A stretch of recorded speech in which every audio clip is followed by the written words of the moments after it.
दक्षिण देशामध्ये सुवर्ण मांढर म्हणतात त्याला, शक्ती रूपानं प्रगट झाली काळू डोंगराला. आरती ओवाळू ओवाळू मांढरच्या काळीला, आरती ओवाळू ओवाळू मांढरच्या काळीला.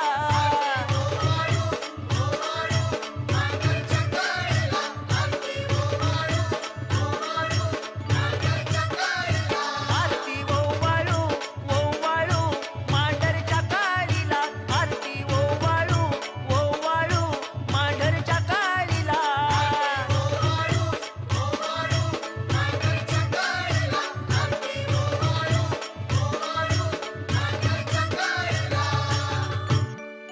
धूप दीप अगरबत्ती जळतो कापूर, दरवळत या सुगंधान सार मंदिर.